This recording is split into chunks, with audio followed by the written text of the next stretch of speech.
ఓం సహనావవతు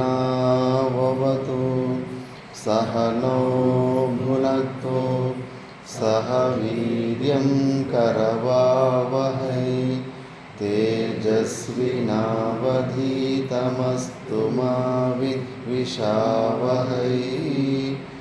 ఓం శాంతి శాంతి శాంతి. మనం అష్టావక్ర గీతలో విచారం చేస్తుంటిమి. ఇందులో సాధన చతుష్టయ సంపత్తులతోటి యుక్తంగా ఉన్న జనక మహారాజు అష్టావక్రుణ్ణి జ్ఞానం అంటే ఏంటి, మోక్షం ఎలా లభిస్తుంది, వైరాగ్యాన్ని ఎలా పెంచుకోవాలి అని అడిగిన ప్రశ్నలకు ఉత్తర రూపంలో ఫస్ట్ విషయాలలో ఏదైతే నీకు ఆసక్తి ఉన్నో అలాంటి భోగ్య విషయాలని విషంలాగా వదిలిపెట్టు, విషం అనుకొని వదిలిపెట్టు. క్షమ, ఆర్జవ ఇవన్నీ దైవీ సంపత్తులు ఏదైతే సద్గుణాలు ఉన్నాయో ఈ గుణాలని అమృతంలాగా భుజించు అని ఉత్తరం ఇచ్చాడు. మనం ఇంకా దాన్ని డీటెయిల్గా అమానిత్వాది లక్షణాలు, దైవీ సంపత్తులు, అష్టాంగ యోగము, నవవిధ భక్తి వీటన్నిటి గురించి కూడా విచారణ చేశాము. ఇవన్నీ సాధనాలు, వీటితో అన్నిటితోటి యుక్తంగా ఉండాలి. అలాంటి ఉత్తమ అధికారికి అష్టావక్రుడు చేస్తున్న బోధ డైరెక్ట్గా అది జీర్ణమవుతుంది, లేదంటే కష్టమవుతుంది అది. అలాగే ఇప్పుడు ఉదయం మనము ఆశ్రమ ధర్మాలు కాదు, ఎన్నో ప్రకారాలుగా మనలో పరిచిన్న బుద్ధి లిమిటేషన్స్ మనం పెట్టుకుంటూ ఉంటాం. నేను బ్రాహ్మణుని, నేను క్షత్రియుని, నేను వైశ్యుని, శూద్రుని అని వీటితోటి అభిమానము, నేను బాలుని, నేను మధ్య వయస్సుని, నేను వృద్ధుణ్ణి, నేను వయోవృద్ధుణ్ణి అని ఇవి కూడా భావనలే. ఎక్కడ కూడా నేను సచ్చిదానంద స్వరూపుని, సాక్షి చైతన్యాన్ని అనే భావన తప్పి వేరే ఏ భావన వచ్చినా ఇరుక్కుపోతాము. కాబట్టి నేను పురుషుడని, నేను స్త్రీ అని ఈ భేదభావాలు కూడా రాకూడదు. ప్రతి క్షణము నీ నిజమైన స్వరూపము సచ్చిదానంద స్వరూపమే నేను అని భావించుకుంటూ ఉండాలి. అదే నేను అని విశ్వాసం ఉండాలి. ఆ విశ్వాసంతో భావించుకుంటూ అలవాటు చేసుకుంటే ఏదో ఒక రోజు ఆ బ్రహ్మాకార వృత్తిని కూడా తనలోనే లీనమై అదే నువ్వు అవుతావు. అందుకే నత్వం విప్రాదికో వర్ణ నా ఆశ్రమీ నాక్షరగోచర అసంగోపి నిరాకార విశ్వసాక్షి సుఖీ భవ అని ఉత్తరం చెప్పాడు. ఇంక ఇలాగే ఇప్పుడు స్వరూపం గురించి చెప్పుకుంటూ పోతూ ఉంటాడు. నెక్స్ట్ 6వ శ్లోకం ఉచ్చారణ చేద్దాం. ధర్మో సుఖం దుఃఖం మానసామి నతే విభో నకర్తాసి సంభోక్తాసి ముక్త ఏవాసి సర్వదా. ధర్మో సుఖం దుఃఖం మానసాని నతే విభో నకర్తాసి భోక్తాసి ముక్త ఏవాసి సర్వదా.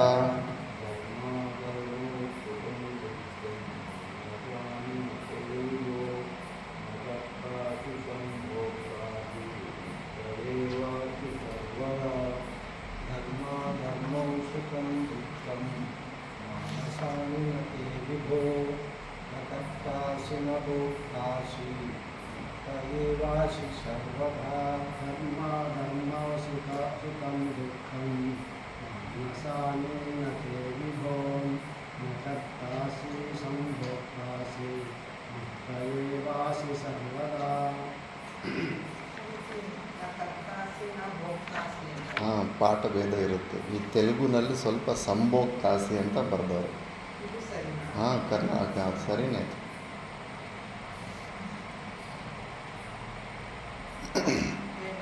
ವಿಚಾರ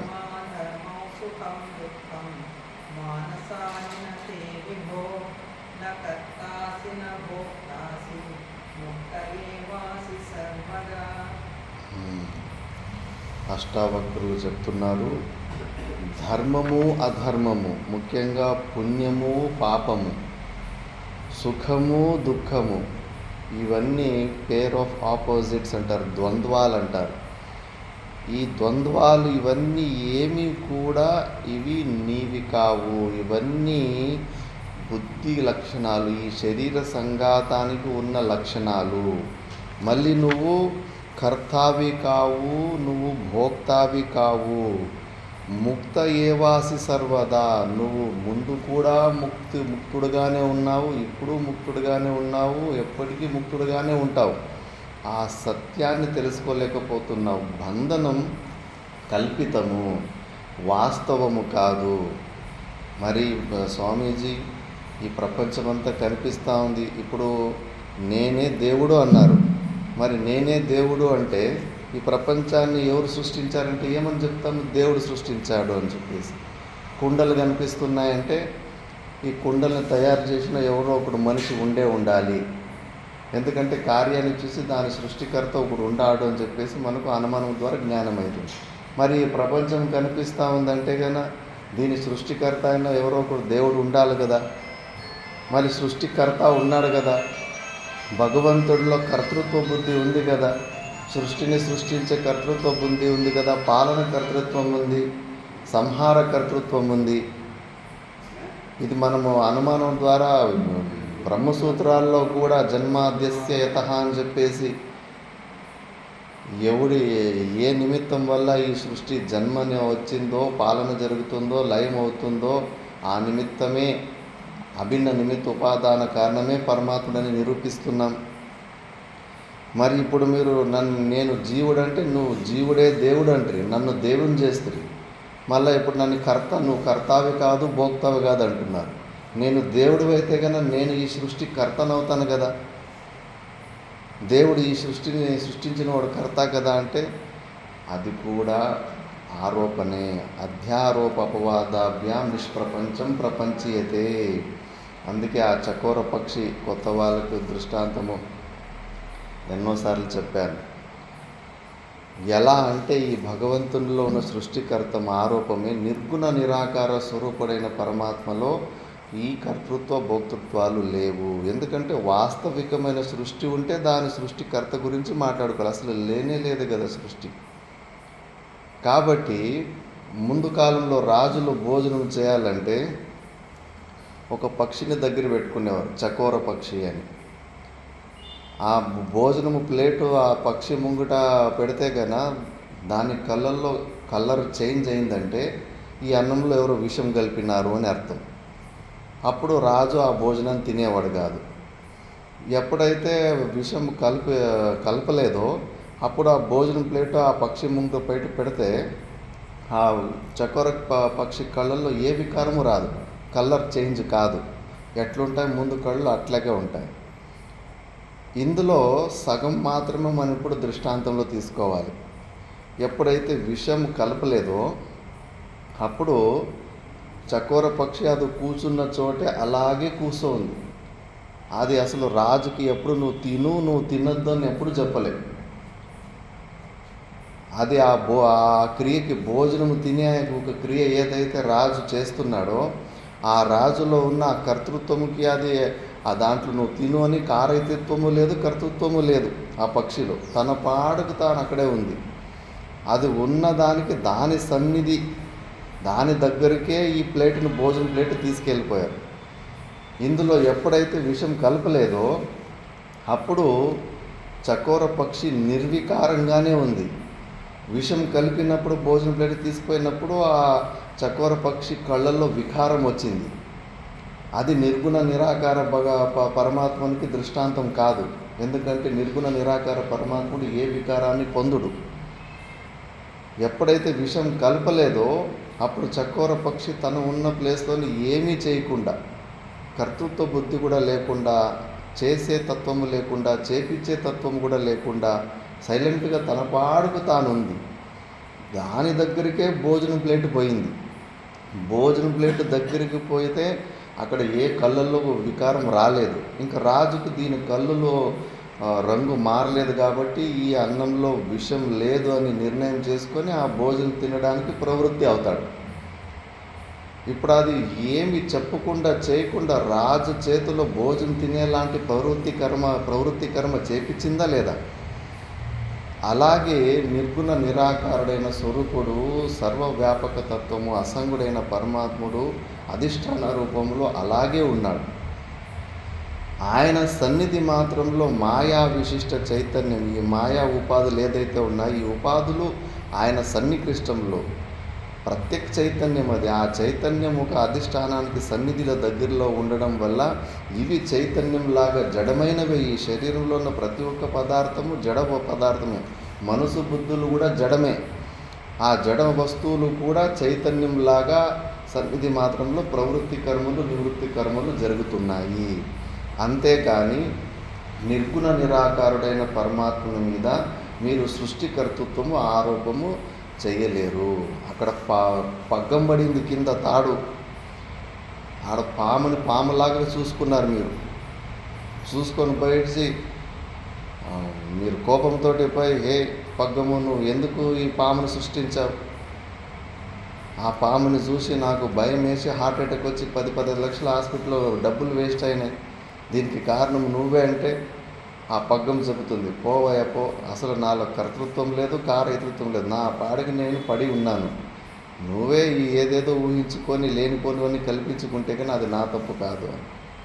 అందుకే భగవంతుడు అన్ని భూతాలలో నేనే ఉన్నాను, కానీ నాలలో ఏ భూతాలు లేవు అంటాడు.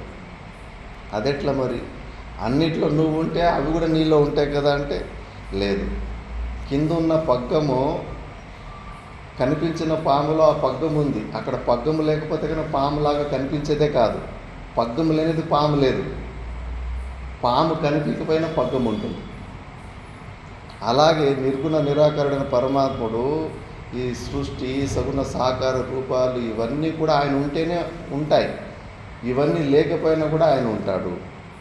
కాబట్టి అలాంటి స్వరూపం మనది. ఈ సృష్టి లేని సృష్టిని ఉన్నట్టుగా భావించుకొని సృష్టి కర్తృత్వము, పాలన కర్తృత్వము, ప్రళయకర్తృత్వం అన్నీ భగవంతుని మీద మనము ఆరోపణ చేస్తున్నాము. ప్రతిరోజు స్వప్నంలో ఒక్కొక్క సృష్టి చేస్తున్నాం. ఆ సృష్టికర్తవి ఎవరు? నీ ప్రమేయం లేకుండానే వాసన సంస్కారాల వల్ల అక్కడికి సృష్టి జరిగిపోతూ ఉంది. అంతటికీ అధిష్టానాన్ని నువ్వే ఉండవు. ఆ సృష్టిను అబద్ధము, ఆ సృష్టిని సృష్టించిన సృష్టికర్త కూడా అబద్ధమే. వాడున్నాడు, సృష్టిని సృష్టించినవాడు వాడు కూడా అబద్ధమే. కాబట్టి ఇది చాలా డైరెక్ట్ మెసేజ్ ఇది. కాబట్టి నువ్వు కర్తావి కాదంటే ఆ సచ్చిదాన్ని నిర్గుణ నిరాకార స్వరూపుడివే నువ్వు అయి ఉండావు. లేశ మాత్రము కూడా నువ్వు ఈ ప్రపంచం అస్తిత్వానికి నువ్వు అవకాశం ఇవ్వకూడదు. యద్భావం తద్భవతి. నువ్వు ఎలా భావిస్తావో అలాగే అయిపోతుంటావు.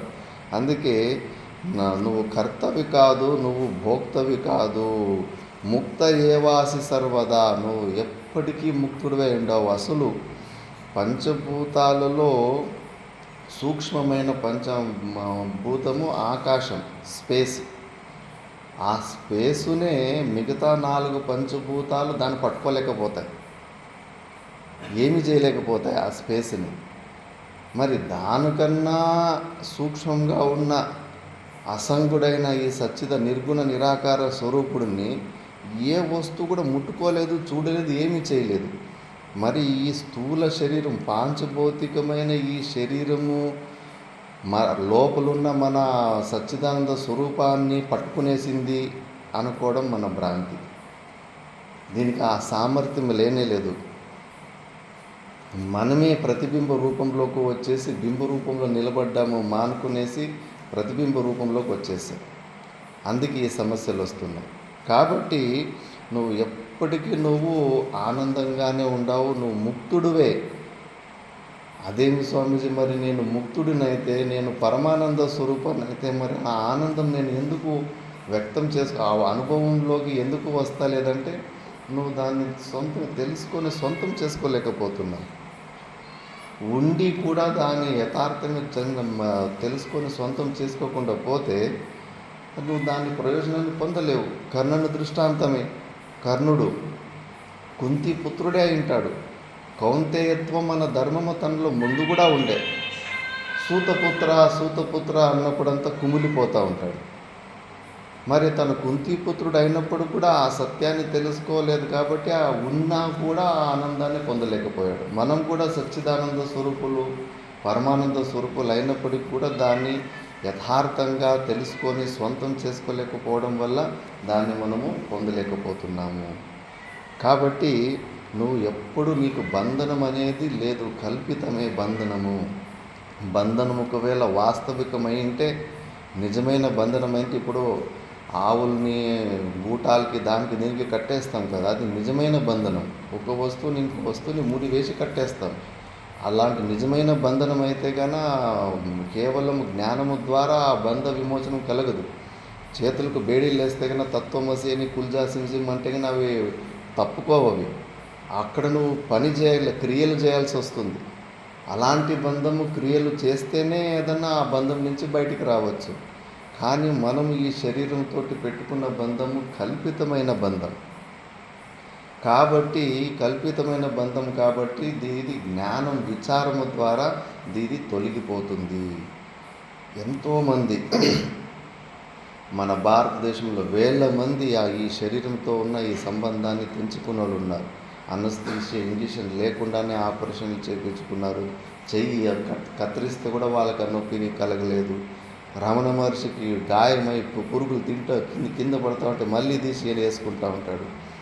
అంతటి గొప్ప స్థితిని ఆ శరీరంతో ఉన్న తాదాత్మ్యాన్ని ఆ మట్టానికి తెంచుకున్నారు. ఇది సాధ్యమే. ఇప్పుడైతే సైకాట్రిస్టులు, డాక్టర్లు ఎన్ని ఎక్స్పెరిమెంట్లు చేశారు. ఇట్లా 2 చేతులు టేబుల్ మీద పెట్టింటారు, మధ్యలో ఒక రబ్బర్ చైన్ పెట్టింటారు. ఒక పక్షి రెక్కతోటి 3 చైన్ల మీద కూడా ఇట్లా టచ్ చేస్తూ ఉంటారు. నీకు స్పృహ వచ్చిందా అని. ఈ చెయ్యి ఆ చెయ్యి మార్చి ఆ పక్షి రెక్కతోటి ఇట్లా ముట్టుతూ ఉంటే కన్నా తనకు తెలియకుండా ఆ రబ్బర్ చేతిని కూడా నా చెయ్యి అనే భ్రాంతిలోకి వెళ్ళిపోతాడు. ఇంకా ఆ భ్రాంతిలోకి వెళ్ళిపోయిన తర్వాత మనం చూసేటోళ్ళు చూడవచ్చు. ఆ రబ్బర్ చైన్ ఇట్లా అంటే కూడా నీకు ఇప్పుడు స్పర్శ కలిగింది అంటాడు. మానసికంగానే దాన్ని కనెక్ట్ చేసుకున్నాడు.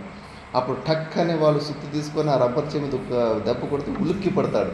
అబ్బో నా చైన్ కొట్టారని చెప్పేసి చూస్తే అది రబ్బర్ చైన్. అట్లా మనము కానీ చైన్ కూడా ఇది మన చెయ్యి అని భ్రాంతిలో మనము నమ్మేస్తాం. మనస్తత్వం అంతే. Alertness missing mind. మనం అలర్ట్గా ఉండడాన్ని మనము మర్చిపోతే ఇమ్మీడియట్గా మనకు ఈ మాయ పట్టేస్తూ ఉంటుంది. అందుకే ఎప్పుడు అలర్ట్గా ఉండాలి. నా స్వరూపం ఏంటి? నేను సచ్చిదానంద సాక్షి చైతన్యాన్ని. ఏదన్నా కానీ దృశ్య వస్తువు వచ్చిందంటే ఆ దృశ్య వస్తువుని సాక్షి భావంలో చూస్తున్నవాడిని నేను అని. ఇది ఎప్పటికీ ఉండాలి. ఇది ఎక్కువ ఇలాంటి శ్రవణమన నిధిధ్యాసనాలు కంటిన్యూస్గా అయినా చేస్తూ ఉంటే ఈ వృత్తులు చాలా తొందరగా వస్తుంటే అలర్ట్గా ఉంటారు. అలర్ట్ మిస్ అయిపోతే అపస్మరణని రాక్షసుడు అటాక్ చేస్తాడు. కాబట్టి నువ్వు కర్తావి కాదు, భోక్తావి కాదన్న విషయము మర్చిపోకు అని అష్టావక్రులు చెప్తున్నారు. ఇవన్నీ చాలా డైరెక్ట్ మెసేజ్. ఇవన్నీ సాధన చతుష్టయ సంపత్తులు ఇవన్నీ పూర్ణంగా ఉన్నోడికి ఇది ఉపదేశాలు. ఇవి క్లైమాక్స్. ఇంక ఇది వేదాంతంలో క్లైమాక్స్. ఇది అష్టావక్ర గీత అంటే ఇక్కడ కథలకు, స్టోరీలకు ఇక్కడ జాగానే ఉండదు. డైరెక్ట్ మాట. 7వ శ్లోకంలో ఇప్పుడు ఏకో ద్రష్టాసి సర్వస్య ముక్తప్రాయోసి సర్వదా అయమేవాహితే బంధో ద్రష్టారం పశ్యసీతరం. ఏకో ద్రష్టోసి సర్వస్య ముక్తప్రాయోసి సర్వదా అయమేవహితే బంధో ద్రష్టారం పశ్యసీతరం.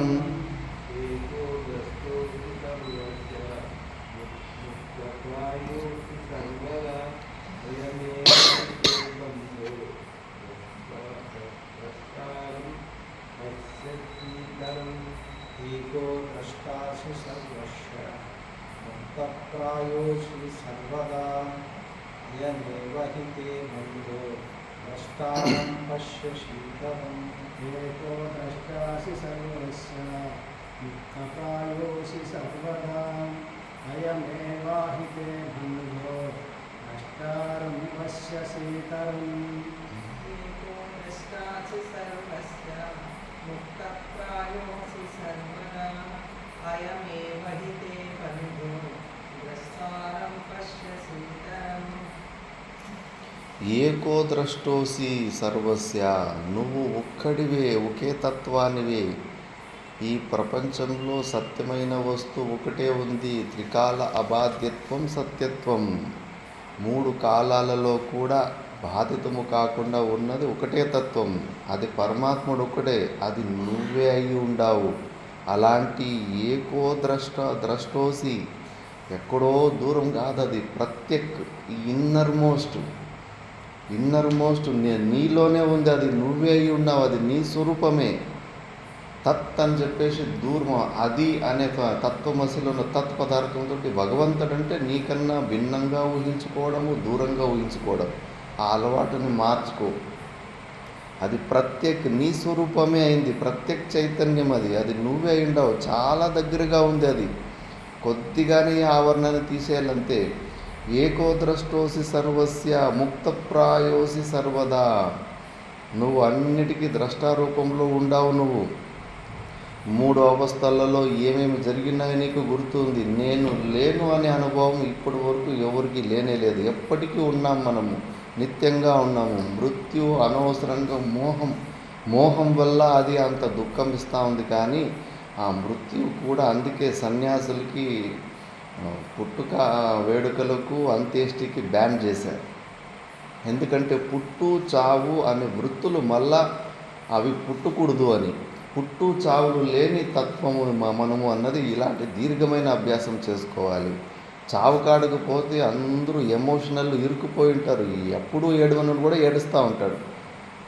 అంతమంది ఏడుచుడు మధ్యలో మనం ఉంటే మనకు తెలియకుండా మనకు కూడా ఆ మృత్యు అనే భావము, వియోగ దుఃఖము అన్నీ నేర్పించేస్తారు. ఈ సినిమాలలో దుఃఖాంత సినిమాలు ఉంటాయి, సెంటిమెంట్ సినిమాలు. వాళ్ళంతా డబ్బుల కోసం నటించి ఉంటారు. కానీ మనం అది సత్యం అనుకొని మాతృదేవోభవ కర్లీన కూగని కొన్ని సినిమాలు వచ్చాయి. ఖర్చీపులతో తడిసిపోయేవట్లే ఏడ్చి. మరి సంఘదోషం ఉంటుందా లేదా? అందుకే సన్యాసులకు బ్యాన్ చేశారు. ఈ 2 ప్లేసులకు మాత్రము ఆ వృత్తిని కూడా ఒక క్షణం కూడా నువ్వు రానియద్దు. నువ్వు పుట్టేటోడి సచ్చేటోడి అని చెప్పేసి నువ్వు నిత్యుడివి. నీకు అసలు ఈ ప్రాణానికి గతి లేదు. ప్రాణము రావడం పోవడం అనే లేదు. ఈ భావనలకు తావు కూడా ఇవ్వద్దు. నువ్వు ఏకహ ద్రష్టోసి సర్వస్య ముక్తప్రాయో. అన్నిటికీ నువ్వు సాక్షి భావాన్ని, నువ్వు జీవ సాక్షివి కాదు. జాగ్రత్త అవస్థలో ఒక సాక్షి, స్వప్నావస్థలో ఒక సాక్షి. అది కాదు, నువ్వు కేవల సాక్షివి. నువ్వు ఆ జీవ సాక్షికి కూడా సాక్షివి నువ్వు. కాబట్టి నువ్వు సదా అయమేవ హి తే బంధు. ఒకవేళ నువ్వు ఈ సాక్షిభావంలో లేకుండా ఈ బయట పక్క నువ్వు ఏమైనా తాదాత్మ్యం పెట్టుకున్నావంటే ఈ సాక్షిభావంలో లేకుండా ఉండడమే బంధం. ద్రష్టారం పశ్యసీతరం. నువ్వు ఆ సాక్షిభావంలో ఎన్ని క్షణాలు దాని నుంచి బయటకు వచ్చేస్తావో అప్పుడు నువ్వు మాయలో ఉంటావు. ఈ భావన మనసు బుద్ధులు యాక్టివ్గా ఉన్నంతసేపు కొద్దిగా బలవంతమైనప్పటికీ కష్టమైనప్పటికీ స్మరణ చేస్తూ ఉంటాం. వాస్తవికంగా కొన్ని రోజులు ఇలా అలవాటు చేసుకున్న తర్వాత ఇంకొద్దిగా అంతకన్నా శుద్ధి అయినప్పుడు నువ్వు ప్రయత్నాలు చేయాల్సిన అవసరం ఉండదు. జనక మహారాజ్ అష్టకుందేవ్ ఉపపురాణాల్లో ఒక స్టోరీ వస్తుంది. సోహం అని ఉచ్చారణం చేసుకొని చేస్తూ ఉంటాడు జనక మహారాజ్. అష్టావకుడు పక్కల నేను మనిషిని అని అంటూ ఉంటాడు. నువ్వు మనిషినివన్నీ నువ్వు అది స్మరణ చేసుకోవాలా? అది నీకు తెలియదా అంటే, మరి నువ్వు సోహం అంటే నేను ఆ సచ్చిదానంద స్వరూపుడివి అని నువ్వు దృఢంగా నువ్వు తెలుసుకోవంటే దాని బుద్ధి ద్వారా మళ్ళీ స్మరణ చేసుకోవాల్సిన అవసరం వచ్చిందా అంటే నువ్వు ఇంకా పొందిన జ్ఞానము జ్ఞాననిష్టగా మారలేదు. అది జ్ఞాననిష్టగా మారే వరకు నీకు ఇంకా వేరే మార్గం లేదు, స్మరణే. నేను ఆ సచ్చిదానంద స్వరూపునని స్మరణ చేసుకుంటూ ఉండాలి. అలా అలవాటు చేసుకుంటూ శాస్త్రాలంభముతోటి ఏదో ఒక రోజు ఆ బ్రహ్మాకార వృత్తి కూడా ఉప్పు బొమ్మ సముద్రంలోతో తెలుసుకోవడానికి పోయి స్వయం సముద్రం ఎలా అయిపోయిందో అలా స్వరూపం అయిపోతుంది. అప్పుడు ఇంకా అలం వృత్తి వచ్చేస్తుంది. యథార్థంగా అక్కడ నిలబడతాము. మళ్ళీ వ్యక్తం చేసుకోవాలనే అవసరం కూడా పుట్టదు. ఇప్పుడు జ్ఞానం వచ్చిందా లేదా అని వాళ్ళ దగ్గర వీళ్ళ దగ్గర ప్రూవ్ చేసుకోవాలని ఇంటెన్స్ ప్రెషర్ ఉంటుంది. ఎందుకంటే మనకన్నా భిన్నంగా ఉన్న గురువు సత్యము, వాళ్ళు సత్యం, వీళ్ళు సత్యం అనే భావన ఉంది కాబట్టి.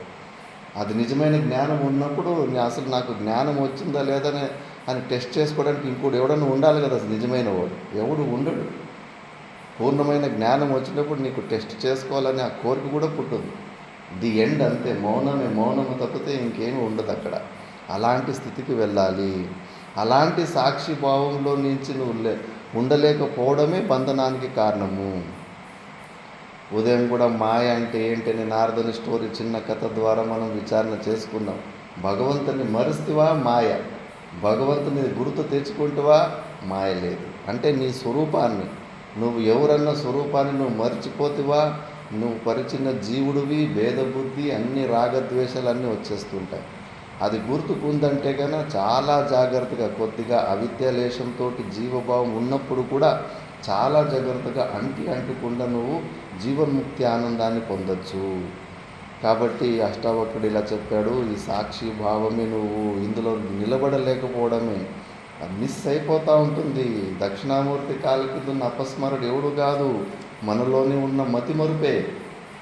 ప్రతి క్షణము మర్చిపోతూ ఉంటాం. ప్రతి క్షణము, ప్రతి ఒక్క చిన్న వ్యవహారంలో కూడా ఇన్స్టింక్ట్ బిహేవియర్ ఉంది. జీవుడు లాగానే మనం వ్యవహారం చేస్తూ ఉంటాం. సామాన్య జీవుడిలాగా ఈ అలవాటు నేర్చుకోవాలి. అందుకే అష్టామూలిక స్తోత్రం గురించి విచారణ చేద్దాం. ఇప్పుడు సడన్గా మిమ్మల్ని నువ్వు ఎవరు అంటే కనుక నీ ఊరు, పేరు, అడ్రస్ ఇవే చెప్తావు. కానీ నేను సచ్చిదానంద స్వరూపుని నన్ను ఎవరైనా చెప్తారా? కాన్ఫిడెంట్గా చెప్పగలరా? ఎందుకంటే చెప్పలేకపోతున్నాం. కానీ ఆ స్థితిలో ఉన్నవాళ్ళు ఆన్సర్లే వేరు ఉంటాయి. అష్టామూలకుడు పూర్వజన్మలోనే ఒక మహాయోగి. ఇంకా అంతా అప్పుడే ఆ జన్మలోనే పని అయిపోయింది. ఇంకా నిర్వికల్ప సమాధి స్థితిలో అలా యమునా నది తీరంలో అక్కడ చెట్టు కింద సమాధి స్థితిలో ఉండిపోయిండు. ఆ చుట్టుముట్టు ఉన్న పల్లెల్లోనే భిక్షాటన చేసుకొని అక్కడ సాధన చేసుకున్నాడు.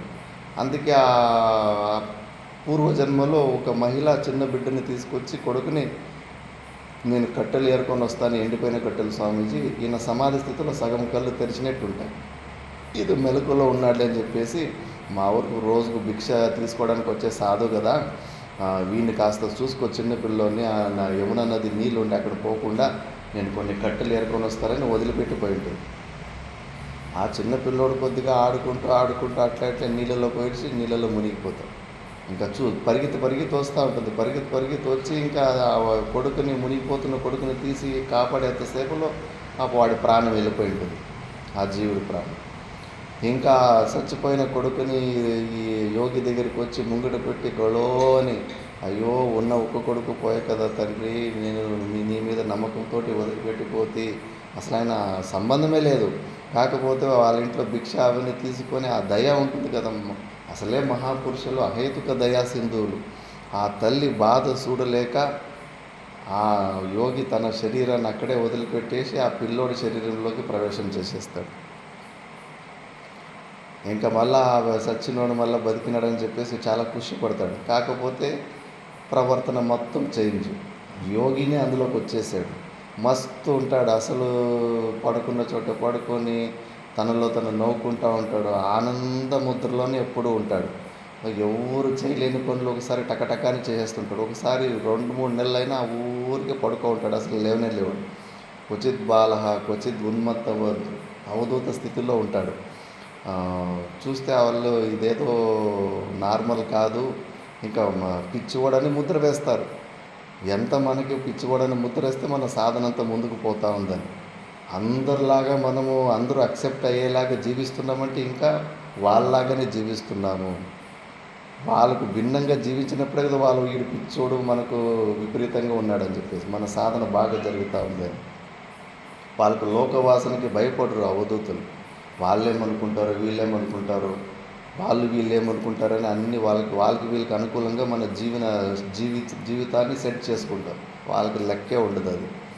ఇంకా ఆ ప్రాంతానికి శంకరాచార్యుల భగవానులు పరివ్రాజక జీవిత భిక్షాటన చేసుకుంటూ అటు వస్తున్నప్పుడు ఎవరో మహానుభావుడు వచ్చాడు, సిద్ధపురుషుడు, మీ పిల్లవాడిని కానీ అక్కడ పోయి తీసుకెళ్తే చూపిస్తే కన్నా వాడు చక్కగా అవుతాడేమో అని ఆశ పుట్టిస్తారు. సరే అని ఆ చిన్న పిల్ల కూడా తీసుకొని పోయి, గురుగారు వీడు ఏమో అని మాకు అర్థమవుతలేదు, అన్నీ తెలిసి ఉంటాయి, మత్తుకుంటాడు, 2-3 నెలలైనా ఒకసారి స్నానం చేయాలని కోరిక పుట్టదు, తినిపిస్తే తింటాడు, తినకపోయినా హాయిగా ఉంటాడు, తనలో తను ఒకటి ఉంటాడు, వీరిని మీరే చక్కగా చేయాలి, మీరే వీడి మీద దయ చూపించాలి అంటాడు. ఇంకా భాష్యకార భగవానులకి తెలిసిపోతుంది అక్కడ ఎదురుగా ఉన్నవాడు సామాన్యుడు కాదని.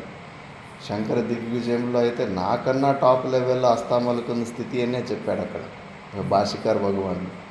కాబట్టి అతన్ని అడుగుతాడు, వీళ్ళందరూ ఇంకా వీళ్ళని చక్కగా చేయి పిల్లోడిని అంటే కన్నా ఆ పిల్లోడిని కస్త్వం శిశోకస్య కుతోసి గంతా కిం నామతే త్వం కుతాగతోసి ఏతన్మయోక్తం వదచార్భకత్వం మత్ప్రీతయే ప్రీతి వివర్ధనోసి అని.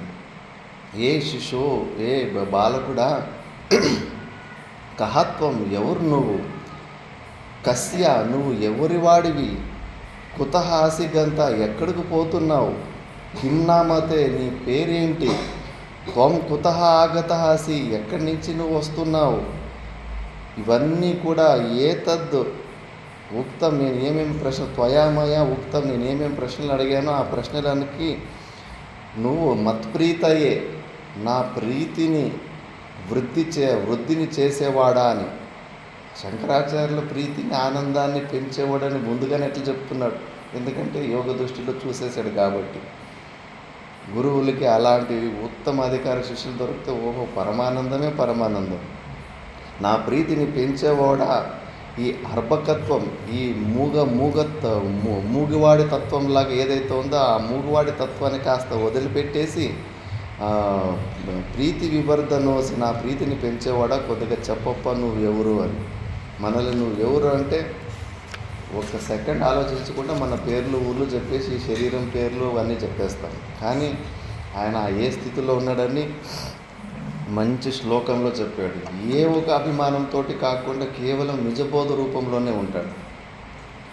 నాహం మనుష్యో నచ దేవ యక్షో న బ్రాహ్మణ క్షత్రియ వైశ్య శూద్రాః న బ్రహ్మచారీ న గృహీ వనస్థో భిక్షుర్న చాహం నిజబోధరూపః.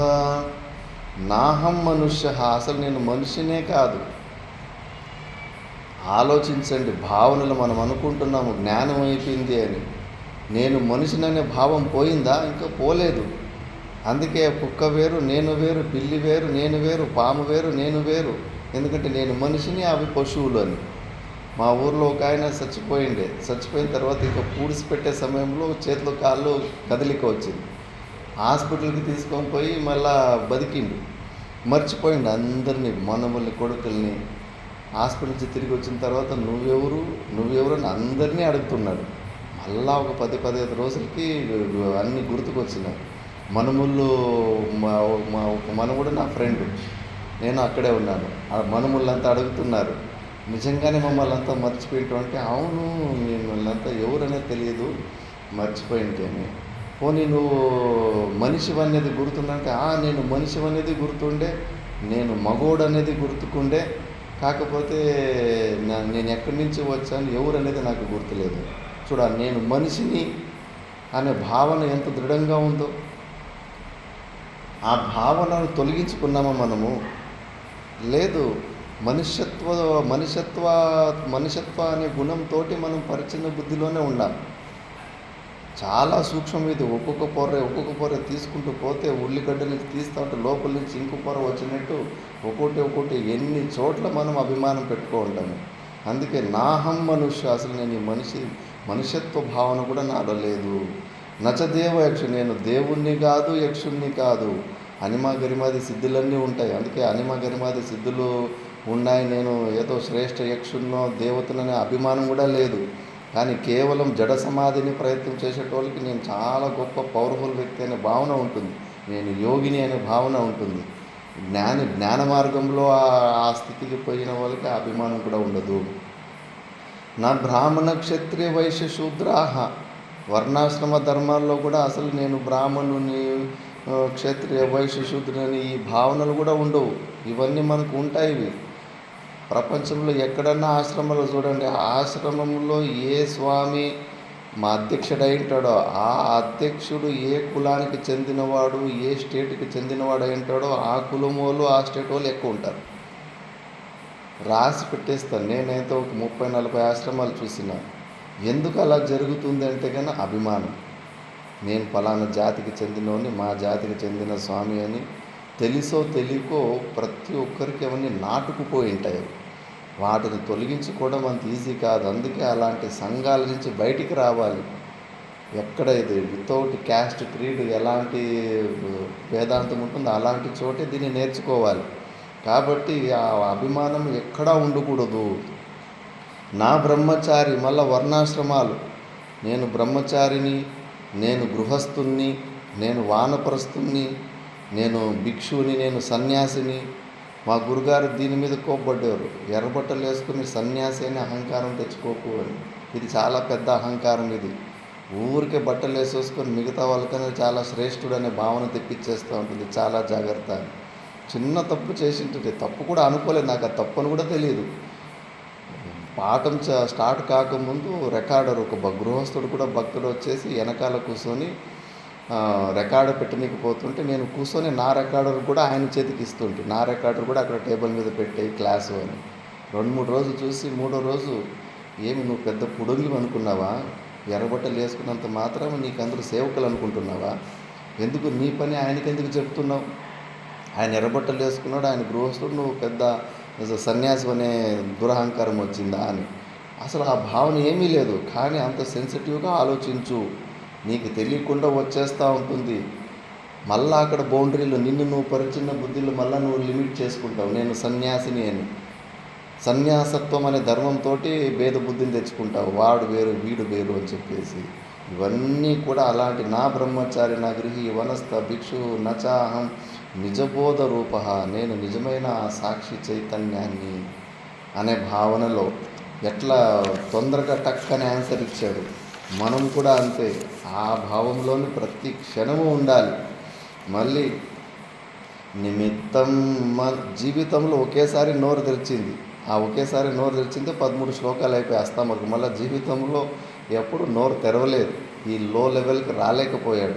బ్రహ్మసూత్రాలకి టీకాలు అస్తామలకుల చేత రాపేయండి అని శంకరాచార్యులు భగవాన్ చెప్తే ఏమనుకుంటున్నారు మీరు? టాప్ లెవెల్లో ఉన్నాడు. ఆయన లో లెవెల్కి దిగి టీకాలు, టిప్పనీలు, పుస్తకాలు, జగతోద్ధారణ కంపెనీలు ఇవన్నీ ఏమీ చేయలేడు. అవన్నీ చేయాలంటే లో లెవెల్కి దివాలి. తాదాత్మ్య, శరీర తాదాత్మ్యం, అహంకారాన్ని కొద్దిగా రీటైన్ చేసుకుంటేనే ఈ పనులు చేయనీకవుతుంది. అంత ఉత్తమ స్థితి పదార్థ భావని, తురియగా, అసంశక్తి లాంటి ఉత్కృష్టమైన జ్ఞాన భూమికలో ఉన్నోళ్ళు కింద లెవెల్కి రాలేకపోతారు. కాబట్టి అలా అంత గొప్ప స్థితిలో ఉంటాడు. అందుకే జీవితంలో ఒకేసారి నోరు బయటకు విప్పింటాడు. మిగతా సమయం అంతా మూగవాడే అనుకుంటా ఉంటాడు. నిమిత్తం మనశ్చక్షురాది ప్రవృత్తౌ నిరస్తాకిలోపాదిరాకాశకల్పః రవిర్లోకచేష్టా నిమిత్తం యతాయః స నిత్యోపలబ్ధి స్వరూపోహమాత్మా స నిత్యోపలబ్ధి స్వరూపోహమాత్మా స నిత్యోపలబ్ధి స్వరూపోహమాత్మా. మనశ్చక్షురాది ప్రవృత్తౌ యహ నిమిత్తం, ఈ మనసు, చక్షు, బుద్ధి ఇవన్నీ కూడా బింబరూపమైన చైతన్యము ఉంది అంటేనే ఇవి పనిచేస్తున్నాయి. సూర్యుడు ఉంటేనే పగలంతా మనము ఆ వస్తువులనన్నీ చూడగలుగుతున్నాం. ఆ ఏకశ్లోకి శంకరాచార్యుల భగవానులది ఎంత అద్భుతంగా ఉంది. మన లోపల ఉన్న మన స్వరూపం ప్రకాశ స్వరూపమని గుడిలోనే పెట్టారు మన ఋషులంతా. ఈ గుర్తులు గర్భగుడులు మొత్తం అంధకారంలోనే కట్టేవారు. చిన్న వెంటిలేటర్ కూడా పెట్టేవారు. ఎవరన్నా కొత్తగా భక్తులు దర్శనం చేసుకోవడానికి వస్తే అక్కడ ఉన్న పూజారి హారతినిచ్చి కింద నుంచి పైన వరకు అంగాలన్నీ దర్శనం చెప్పి చూపించేవాడు. అప్పుడే ఈ మంత్రం వేదాంత మంత్రమే చెప్పేవాడు. వచ్చిన భక్తుడు అబ్బా ఈ అగ్ని ప్రకాశం వల్ల నేను భగవంతుని పూర్ణంగా దర్శించుకున్నాను అని అనుకునే లోపలే నత్ర సూర్యో భాతి నా చంద్రతారకం నేమా విద్యుతో భాంతి కుతోయమగ్ని. సూర్యచంద్రులే ఆ భగవంతుని ప్రకాశం చేయలేరు, మెరుపులు కూడా ప్రకాశం చేయలేరు, నక్షత్రాలు ప్రకాశింపజేయలేదు. కూతోయం అగ్ని, ఈ పనికిరాని ఈ చిన్న అగ్ని భగవంతుని ఎలా దర్శనం చేపిస్తుంది అని మంత్రం అంటుంది. వాడు వచ్చినోడు అయ్యో నేను ఈ అగ్ని ప్రకాశం వల్ల భగవంతుని దర్శించుకున్నాను అనుకుంటే అసలు దీనికి యోగ్యతే లేదు అంటున్నారు. మరి అప్పుడు వాళ్ళలో జిజ్ఞాస పుట్టేది. మరి ఆ భగవంతుడిని ఎలా ఏ ప్రకాశంతో తెలుసుకోవాలి అన్నప్పుడు అప్పుడు ఈ బృహదారణ్యక ఉపనిషత్తులో ఉన్న జ్యోతిర్బ్రాహ్మణ సారము ఆ పురోహితుడు జిజ్ఞాస అయిన బ్రాహ్మణుడు కాబట్టి వాడి దగ్గర ఇన్ఫర్మేషన్ ఉండేది, వాడు బోధ చేసేవాడు. వీటి కోసం ఇవన్నీ 9 ద్వారాల ద్వారా చిదంబరంలో గుడికి పోతే 9 ద్వారాల ద్వారానే గుడిని కట్టారు. ఈ శరీరమే దేహమే దేవాలయం, 9 ద్వార పురే దేహి. ఆ తత్వాన్ని లోపలే ఉన్నాడు, ఆ సాక్షి చైతన్యం ఇక్కడే తెలుసుకోండి అని చెప్పేసి మళ్ళీ అప్పుడు వాడు ఈ యొక్క శ్లోకిలో ఉన్న స్థానం ఈ శ్లోకం కంఠస్థం చేసుకుంటూ చాలా సింపుల్గా ఉంది. కిం జ్యోతిస్తవ భానుమాన హనిమే రాత్రౌ ప్రదీపాదికం స్యాదేవం రవిదీపదర్శన విదౌ కిం జ్యోతిరాఖ్యాహి మే చక్షుస్తస్య నిమీలనాది సమయే కిం ధియో దర్శనే కిం తత్రాహమకో భవాన్ పరమకం జ్యోతిస్తదస్మి ప్రభో. శిష్యుడు గురువు ప్రశ్న ఉత్తర రూపంలో చాలా స్పష్టంగా చెప్పేశారు. ఫస్ట్ గురువు అడుగుతాడు, శిష్యుడా పగులు అన్ని వస్తువుల్ని ఏ ప్రకాశంతో చూస్తావా నువ్వు అంటే, గురుగారు సూర్యుని వెళ్తురా. Very good. మరి రాత్రి పూట్లయ్యా ఏ వెలుతురుతోటి నువ్వు చూస్తావంటే, మూన్ లైట్ చంద్రుని వెళ్తారా దీపం వెళ్తారా గురుగారు. Very good. మరి అమావాస్య రోజు రాత్ర నీ దగ్గర దీపము లేదు ఏమీ లేదు, ఏదో ఒక మూలలో హాల్లో పడుకున్నావు, సాయంత్రము మధ్యాహ్నము నీళ్ళ కుండ పెట్టుకున్నావు లేదా వాటర్ బాటిల్ ఎక్కడ దూరం పెట్టుకున్నావు మూలకి, అర్ధరాత్రిలో ఎంత అంధకారం అంటే నీ చేతులు కూడా నీకు కనిపిస్తా లేదు, అయినా కూడా నీకు దాహం వేస్తే పోయి నీళ్ళు తాగుతావా తాగలేవా. తాగుతాను గురుగారు. మరి అప్పుడు ఏ లైటు ఏ ప్రకాశంతో ఆ పని చేసుకున్నారా నువ్వు అంటే, ఆలోచన చేసి అది బుద్ధి గురుగారు. బుద్ధి కూడా ప్రకాశమే, కనిపించని వస్తువుని కనిపించేలాగా బుద్ధి కూడా చేస్తుంది. కాబట్టి బుద్ధి రూపమైన ప్రకాశం ద్వారా పొగులు అక్కడ పెట్టింటి బాటిల్ ఇక్కడి నుంచి 10 అడుగులు వేస్తే అక్కడికి వాటర్ బాటిల్ వస్తుందని కాస్త చేయితోటి పుడుకుతే కానీ ఇట్లా దొరికిపోతుంది అనే అనుమాన బుద్ధితోటి ఆ కార్యం చేసుకున్నాను. Very good. మరి శిష్యుడా సుషుప్తి అవస్థలో పడుకున్నప్పుడు మనసు బుద్ధులు కూడా రెస్ట్కి వెళ్ళిపోతాయి. అప్పుడు మరి నువ్వు నాకు స్వప్నాలు రాలేదు అన్న విషయాన్ని తెలుసుకొని లేచిన తర్వాత స్మరణ చేసుకుంటావు కదా. ఎవరన్నా ఒకరి ఇంట్లో ఎవరు రాలేదని చెప్పడానికి ఇంట్లో ఎవరన్నా ఒకరు ఉంటేనే చెప్పగలరు కదా. మరి సుషుప్తి అవస్థలో మనసు బుద్ధులు లేవు, మరి అప్పుడు ఏ ప్రకాశము ద్వారా స్వప్నాలు లేనితనాన్ని అభావాన్ని నువ్వు తెలుసుకున్నావయ్యా అంటే, అప్పుడు ఓహో తద్ అహమస్మి ప్రభు, అది నేనే, నా స్వరూపము. అసలు నా లోపల నా చైతన్యం కూడా ప్రకాశ స్వరూపమే.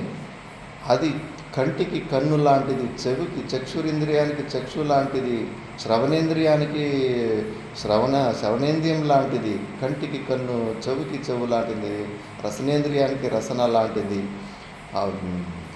కేనోపనిషత్తులో వస్తుంది అలాగే. అలాంటిది అన్ని సామర్థ్యము ఉన్న నిర్గుణ నిరాకార స్వరూపము, అది ప్రకాశ స్వరూపం, అది జ్యోతి స్వరూపము. దాని ఉనికి దాని ఎరుక రెండు ఉన్నాయి. నేను ఉన్నాననేది స్పష్టం, నేను ఉన్నానన్న జ్ఞానము నా దగ్గర ఉన్నది. నేను నా స్వరూపము జ్యోతి స్వరూపము, జ్ఞాన స్వరూపము అని వాడికి ఇలా జ్ఞానం అయ్యేది. ఒక గుడికి వచ్చి సరిగ్గా ఆ గుర్తుల్ని ప్రశ్నలు వేసుకుంటే ఇంతటి జ్ఞానం పొందేది. ఇది తత్వము. అందుకే ఈ మనసు, చక్షు ఆది ఇవన్నీ కూడా ఏ నిమిత్తం ఆ బింబరూపమైన చైతన్యము ద్వారానే ఇవి పనిచేస్తున్నాయి. అది లేదంటే అసలు ఇది లేనే లేదు. కాబట్టి నువ్వే ఆ చైతన్యవి. నిరస్త అఖిల ఉపాధిరాకాశ కల్ప. అన్ని ఉపాధుల్ని తొలగించేయాలి. నువ్వు ఆకాశంలాగా సర్వవ్యాపకుడివి అని. ఉపాధులంటే ఏదో ఒక నిమిత్తము ద్వారా ఒక వస్తువు కాసేపు కనిపించి ఆ నిమిత్తము వెళ్ళిపోయిన తర్వాత కనిపించకుండా అయిపోతుందో అలాంటి నిమిత్తాన్ని ఉపాధి అంటారు. ఇప్పుడు మరుభూముల్లో ఎండమావులు పెద్ద పెద్ద చెరువులు ఉన్నట్టు కనిపిస్తాయి. అక్కడ ఇసుకే, కానీ నీళ్ళు ఉండవు. కానీ అలా కనిపించడానికి ఏమి కారణం అంటే సూర్యకిరణాలే నిమిత్తం. సూర్యకిరణాలనే నిమిత్తము ద్వారా అక్కడ ఉసుక నీళ్ళలాగా కనిపిస్తాను. అందుకే సూర్యకిరణాలు ఉపాధి. ఆ ఉపాధి ఉన్నంతసేపే ఆ నీళ్ళు కనిపిస్తాయి. సాయంత్రం అయిపోతే సూర్యకిరణాలు ఉండవు. ఆ ఉపాధి పోయిందంటే ఇసుకలాగానే కనిపిస్తుంది, నీళ్ళలాగా కనిపించదు. అలాగే ఈ సకల ప్రపంచము కూడా మనకు మనసు బుద్ధులు ఉంటేనే కనిపిస్తూ ఉంది. మనసు బుద్ధులు యాక్టివ్గా ఉంటాయి. సుషుప్తి అవస్థలో మనసు బుద్ధులు రెస్ట్కి పోతే ప్రపంచం కనిపిస్తా లేదు. అసలు నేను ఈ శరీరం అన్న భాన కూడా లేదు, మనకు స్పృహ కూడా ఉండదు. ఉపాధిను మిథ్యాని, ఉపాధిని మిథ్యాని. ఆ మిథ్యా ప్రపంచంలోనే ఉపాధి అంటే నిమిత్తం. ఏ నిమిత్తంతో వస్తువు ఉన్నట్టుగా లేని వస్తువు ఉన్నట్టుగా కనిపిస్తూ ఉంటుంది, దాన్ని ఉపాధి అంటారు. అట్లా మనకు ఈ జీవునికి ఉపాధి ఏంటంటే మన ఈ మనసు బుద్ధులే, అంతఃకరణమే. అవిద్య అనే ఉపాధి. మన స్వరూపాన్ని తెలుసుకోలేని అజ్ఞానతత్వం ఉంది కదా, ఆ అజ్ఞానతత్వంతో కూడిన ఈ అంతఃకరణమే మనకు ఉపాధి. సగుణ సాకార రూప ఈశ్వరునికి కూడా ఉపాధి ఉంది, అది మాయా ఉపాధి. కానీ సగుణ సాకార ఈశ్వరుడు ఆ మాయని వశీకరణలో పెట్టుకుంటాడు. మనల్ని ఈ అవిద్య హింస పెట్టినట్టు, పరిచిన బుద్ధి తెప్పించినట్టు ఆ మాయా ఉపాధి భగవంతుణ్ణి ఏమీ చేయలేదు. ఆయన కంట్రోల్లో ఉంటుంది. అది శాస్త్ర ప్రమాణం ఉంది. నువ్వు కూడా జీవన్ముక్తి అవస్థకు వెళ్ళినప్పుడు నీ కంట్రోల్లోనే ఉంటుంది అది. ఆ అవస్థకు నువ్వు వెళ్ళాలి. పరిచిన్న బుద్ధి కల్పితము దాంట్లో కూడా భేదాలు వచ్చేస్తాయి. ఇప్పుడు ట్రైన్ బోగీలు చేస్తూ ఉంటారు. పెద్ద ఇలా మైదానంలోనే తయారు చేస్తారు కదా. ట్రైన్ బోగి తయారైన తర్వాత ట్రైన్ బోగి లోపల ఒక ఖాళీ జాగా ఉంటుంది. బయట పెద్ద ఖాళీ జాగా ఉంటుంది, ట్రైన్ బోగి లోపల ఒక ఖాళీ జాగా. ఖాళీ జాగాని ఆకాశం అంటారు. మహా ఆకాశము ట్రైన్ బోగిలో ఉన్న ఆకాశం. మహా ఆకాశంలోనే ఉత్పన్నమైనప్పటికీ ఏసీ కంపార్ట్మెంట్లో ఎప్పుడన్నా ఉన్నప్పుడు అబ్జర్వ్ చేయండి.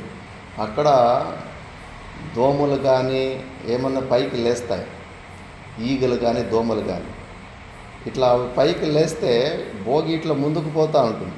అది పైకి లేచింది వెనకాల భోగికి వచ్చి టక్కని గుద్దుకోవాలి కదా, గుద్దుకోదు. ఆ ఈగ కూడా ముందుకు పోతూ ఉంటుంది. ఆ రెక్కలు ఊరికి అది పైన లేచి ఉంటుంది, కానీ భోగి ముందుకు పోతూ ఉంటే అదే లెవెల్కి ఈగ కూడా పోతూ ఉంటుంది. ఈగెందుకు? ఈగ గాలిలో ఉంది కదా, ఆకాశంలో ఉంది కదా. ఆకాశంలో ఉన్న ఈగ ముందుకు పోకూడదు కదా. ఇప్పుడు మనం ఈ ఆశ్రమంలో మనం ఆకాశంలో తేలుతూ ఉండం అనుకుందాం. ఈ ఆశ్రమం కదులుతూ పోతే కన్నా మనం కదలాల్సిన అవసరం ఉండదు కదా. మనం ఆకాశం ఈ భూమి మీద కాలు పెడితే మనం కూడా వెళ్ళిపోతాము. ఆకాశంలో పైన తేలుతూ ఉంటే కన్నా మన ఇది మాత్రం పోవాలి, ఆశ్రమం మాత్రం పోవాలి, మనం ఇక్కడే ఉండాలి. ఆ ఈగ కూడా అంతే. ఆ ట్రైన్ బోగిలు పైనకి పోతే కన్నా ట్రైన్ మాత్రం పోవాలి, ఈగ పైన అక్కడే ఉండాలి. కానీ అది ఉండదు, అది ముందు ఫ్రంట్ పోర్షన్లోనే ఉంటుంది. మరి బయట ఉన్న ఆకాశము ఆ ట్రైన్ బోగిలో ఉన్న ఆకాశము వేరైపోయినాయా? దోషాల వల్ల వేరులాగా అనిపిస్తున్నాయి. అక్కడ ఏమి దోషం అంటే వాయువు ఎయిర్ టైట్ అంటారు. వాయువుక వికారము దోషం వల్ల బయట ఉన్న ఆకాశము లోపల ఉన్న ఆకాశం వేరే ఆకాశం. మహా ఆకాశంలోనే పుట్టిన ట్రైన్ బోగి లోపల ఉన్న ఆకాశము ఏదో వింత ఆకాశంలాగా బయట ఉన్న మహా ఆకాశ తత్వానికి భిన్నంగా ఉన్నట్టు ఉంటుంది. అదే పైన శాటిలైట్లు స్కై ల్యాబులు చేసుకుంటారు సైంటిస్టులు. గురుత్వాకర్షణ శక్తిని దాటి పైన కొన్ని ఉంటాయి, బిల్డింగ్లా కట్టుకుంటారు. అక్కడ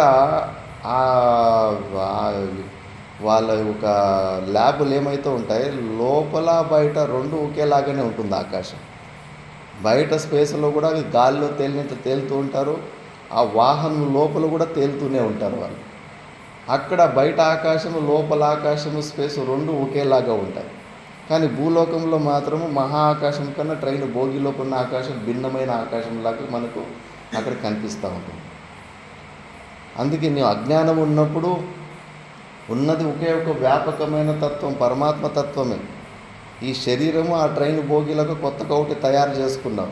తయారు చేసుకునేసరికి ఆ జీవభావం అనేది నీకు ఆ పరమాత్మ తత్వం కన్నా భిన్నంగా ఉంది ఇది అనే భావన వచ్చేసింది. అదే నువ్వు అజ్ఞాన ఆవరణాన్ని తొలగించుకొని జీవన్ముక్తి స్థితికి వెళ్తే ఆ జీవభావం పరమాత్మ భావంకు ఏ భేదం ఉండదు. పైన ఎట్లా వాళ్ళు గురుత్వాకర్షణ పైన ఆ స్కైలాబ్ లోపల బయట రెండు ఆకాశాల్లో ఒకేలాగానే ఉంటాయి. రెండు బయటను తేలుతుంటారు, అక్కడ తేలుతూ ఉంటారు. అలాగే ఇప్పుడు కూడా నువ్వు ఆ జీవభావము పరమాత్మము రెండుగా ఉండదు, ఒకే తత్వంలో ఉంటావు. ఆ పరిచ్ఛిన్న బుద్ధికి ఆ ఉపాధుల వల్ల మనకి పరిచ్ఛిన్న బుద్ధి వస్తుంది. అందుకే అలాంటి కానీ ఆ జీవన్ముక్త స్థితిలోనూ నిరస్త అఖిల ఉపాధి ఆకాశ కల్ప అన్ని ఉపాధులను తొలగించేసి ఉంటాడు. వివేకము ద్వారా అర్థం చేసుకుంటాడు, ఓహో ఇవన్నీ కూడా సోపాధిక అధ్యాసాలు అంటారు. మా ఎండమావులు నీళ్ళు కనిపించడము, ఈ ప్రపంచం కూడా అంతే. ఈ మనసు బుద్ధులు ఉన్నంతసేపే ప్రపంచం. శాస్త్రంలో పూర్వ సిద్ధాంతి అడుగుతాడు, ఏ ప్రపంచమా? నువ్వు నిజంగా సత్యంగా ఉంటే మనసు బుద్ధులు లేనప్పుడు నాకు కనిపించి చూపించు. ఏ ప్రపంచము నువ్వు సత్యంగా ఉంటే నిర్వికల్ప సమాధి స్థితిలో ఉన్న యోగికి కనిపించి చూపించు, అప్పుడు ఒప్పుకుంటా. మనసు బుద్ధులు లేకుండా నీ అస్తిత్వమే లేదు. ఆ మనసు బుద్ధులే మిథ్యా వస్తువులు, అనిత్యమైన వస్తువులు. కాబట్టి నువ్వు కూడా అనిత్యము మిథ్య అని సిద్ధాంతం చెబుతుంది. కాబట్టి అలాంటి అన్ని ఉపాధులను తొలగించుకొని సర్వవ్యాపకమైన ఆకాశము నియరెస్ట్ ఎగ్జాంపుల్. అలాంటి తత్వంలో ఉండి రవిర్లోక చేష్టా నిమిత్తం యథాయః. సూర్యుడు ఉదయము తన పాటకు తాడున్నాడు, నిద్ర లేవండి అని చెప్పాడు మనకు. తన పాటకు తాడు ఉన్నప్పటికీ కూడా సూర్యుడు ప్రకాశం అంతే. ప్రకాశకుడు అని డు అనే శబ్దాన్ని మనమే పెట్టింది. సూర్యుడు నిద్ర లేపుతున్నాడని ఆయన వచ్చి చెప్పిండ నీకు లేమని. కానీ ఆయన నిమిత్తంతో మనం అన్ని ప్రవృత్తి పనులు, ఆ పనులు, ఈ పనులు, పొలం పనులు, అన్ని పనులు చేస్తున్నాం లేదా? ఆయన కనిపించకుండా పోతే మళ్ళీ రెస్ట్కి వస్తున్నాం లేదా? అలాగే నిర్గుణ నిరాకార స్వరూప స్థితిలో తన సాక్షిభావంలో నేను సైలెంట్గా ఉన్నప్పటికీ ఆ నా ఒక స్వరూప అధిష్టానము సన్నిధి మాత్రంలో ఈ మాయా విశిష్ట చైతన్య ప్రభావంలో ఈ శరీర సంఘాతంలో ఈ మనసు బుద్ధులు ఇవన్నీ కూడా పనిచేసుకుంటూ ఉన్నాయి. నాకు సంబంధం లేదు, నేను మాత్రం సాక్షిభావంలోనే ఉన్నాను. అలాంటి సహా నిత్య ఉపలబ్ధి స్వరూప అహమాత్మ. అలాంటి నేను నిత్య ఉపలబ్ధి ఉన్న స్వరూపాన్ని నేను అలాంటి ఆత్మని అని గురుగారికి ఇలా ఉత్తరం చెప్తూ ఉన్నాను. అలా ఉండాలి నిశ్చయం. నువ్వు ఎవడు అని అడిగితే కానీ ఉంటుందా మనకు? అలా చాలా కష్టమవుతుంది. మళ్ళీ యమగ్నోష్ణవన్నిత్య బోధస్వరూపం మనశ్చక్షురాదీన్యబోధాత్మకాని ప్రవర్తంతాశ్రిత్య నిష్కంపమేకం స నిత్యోపలబ్ధి స్వరూపోహమాత్మా. స నిత్యోపలబ్ధి స్వరూపోహమాత్మా. స నిత్యోపలబ్ధి స్వరూపోహమాత్మా. మనది స్వరూప లక్షణము, సచ్చిదానంద స్వరూపము, సత్తు చిత్తు ఆనంద స్వరూపము, అస్థి బాతి ప్రియ. స్వరూప లక్షణం అంటే వ్యావర్తకం ఉండదు. కమలము, నీల కమలము, ఎర్రటి కమలము, పసుపు రంగులో ఉన్న కమలం పువ్వులో నీలత్వము పసుపత్వము అనే ధర్మాలు ఏమున్నాయో అవి వ్యావర్తకాలు, ఒక పువ్వు నుంచి ఇంకో పువ్వుని వేరు చేస్తాయి. అలాగా సత్తు చిత్తు అనేవి ఈ లక్షణాలు. ఏదో 4-5 మంది పరమాత్మలు ఉన్నారు, ఆ 4-5 మంది పరమాత్మలు మిగతా పరమాత్మని వేరు చేసి ఒక పరమాత్మ గురించి చెప్పడం లేదు. ఉన్నది ఒకటే మాస్టర్ పీస్ పరమాత్ముడే.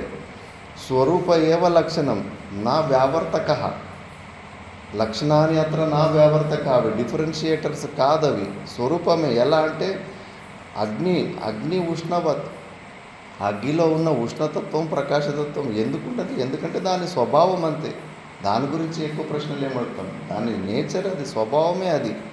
కాబట్టి అలాగ నేను ఎప్పుడు సచ్చిదానంద స్వరూపంలో ఉన్న స్వరూపాన్ని నేను నిత్యబోధ స్వరూపం, మనశ్చక్షురాదీని అబోధకాత్మాని. ఈ మనశ్చక్షురాదులు ఇవన్నీ జడము, అబోధాత్మకాని, ఇవి జ్ఞానస్వరూపం కాదు. మనకేమో బుద్ధిలో విపరీతంగా ఆలోచన చేస్తుంటే బుద్ధి చైతన్యం అనుకుంటాం. ఆ బుద్ధిలో ఉన్న చైతన్య శక్తి ఆత్మదే. మనసు బుద్ధులలో ఆ చైతన్య తత్వం ఉండదు, అది జడమైన వస్తువులు. అవి లోపల బింబరూపమైన చైతన్యం లేకపోతే మనసు బుద్ధులు పని కూడా చేయవు. ఆ అధిష్టానం మీద వీడి ఆటలు నడుస్తూ ఉన్నాయి.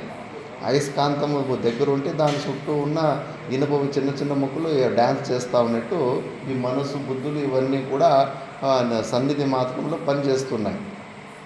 ప్రవర్తంత ఆశ్రిత్య నిష్కంపమేక, నేను మాత్రం నాలో అసలు చలనమే లేదు. ఊగితే జీవుడు, ఊక్కుంటే దేవుడు.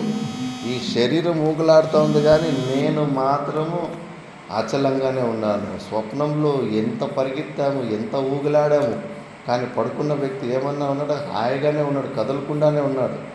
కదలకుండా ఉండి మనము మనలోని స్వప్నంలో ఎన్ని పరిగెత్తి ఎన్ని క్రియలు చేశాము. అలాగే నేను సచ్చిదానంద సాక్షి చైతన్యంలో నేను స్థిరంగా అచలంగా ఉన్నాను. నేను ఈ మనశ్చక్షురా దీనివల్లనే నాలో కంపన కనిపిస్తూ ఉంది. నేను కూర్చున్న ట్రైన్ అసలు కదలడం లేదు, పక్క ట్రైన్ కదులుతూ ఉంటే నా ట్రైన్ కదిలినట్లు భ్రాంతి కలుగుతూ ఉంది. ఈ శరీర సంఘాతంలో క్రియలు ఉంటే నాలో క్రియలు ఉన్నట్టు నాకు భ్రాంతి కానీ వాస్తవికంగా నేను అసలు అటు ఇటు పోయేవని కాదు, కదలికలు ఉన్నవని కాదు. ఇవన్నీ వింటూ ఉంటూ అట్లా అలాంటి స్థితికి వెళ్ళిపోవాలి. ఉత్తమాధికారులలో వెళ్ళిపోతారు. మాతా మాణికేశ్వరమ్మ 8 సంవత్సరాలప్పుడు ఈ శివలింగానికి పూజ చేస్తూ ఏమి భగవంతుడంటే ఏమి, బండరాయిలాగా కదులుకుండా కూర్చోవడమే భగవంతుడా? మరి నేను అలాగే బండరాయిలాగా కూర్చుంటాను. చూడండి ఆలోచన ఎలా వచ్చింది. ఇప్పుడు భగవంతుని తత్వం గురించి అసలు భగవంతులో కదలిక లేవు, చలనం లేదంటున్నాం, కానీ మనం చెల్లిస్తూ ఉన్నాం.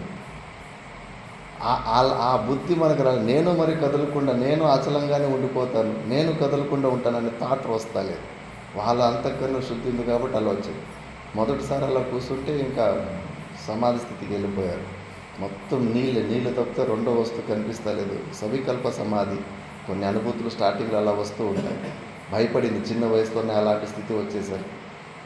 మూడు రోజులు లాక్ అయిపోయాయంటే చేతులు కాలం, శరీర భావన కూడా లేకుండా ఒకే వస్తువు భావన, కేవలం నీళ్లు మాత్రమే కనిపించాయంట. అలా ఇవన్నీ వింటూ అలా అయిపోలేదు. నిష్కంపమేకం, నాలో కంపనులు లేవు, క్రియలు లేవు. మరి ఎందుకు అనవసరంగా ఈ శరీరాన్ని ఉరికెత్తిచ్చేది? ఊగితే జీవుడు, ఊక్కుంటే దేవుడు అని ఆమె చెప్పింది. అంతటి శాంతిని పొందాలి మనం, అంతటి పర్మనెంట్ రెస్ట్ స్వరూపంలో అలా అంతర్ముఖి అవుతూ ఉంటేనే అలా ఆ స్టెప్పుకి వెళ్తారు. అలాంటి నిత్య ఉపలబ్ధి స్వరూపమైన ఆత్మని నేను అని చెప్పుకుంటూ పోయాడు. ఇంకా కొన్ని శ్లోకాలు ఉన్నాయి, అవి ఉదయం చూద్దాం. ఇలా మనము మన అనుభూతి ఇలా ఉండాలి. అష్టావక్రుడు కూడా సేమ్ ఇవే, ఇంకా ఇవి ఉన్నవి అక్కడ రిపీట్ చేసి చెప్తూ ఉంటాడు. నెక్స్ట్ క్లాస్లో చూద్దాం. ఓం పూర్ణమద పూర్ణమిదం పూర్ణముదచ్యతే పూర్ణస్య పూర్ణమాదాయ పూర్ణమేవావశిష్యతే. ఓం శాంతి శాంతి శాంతి.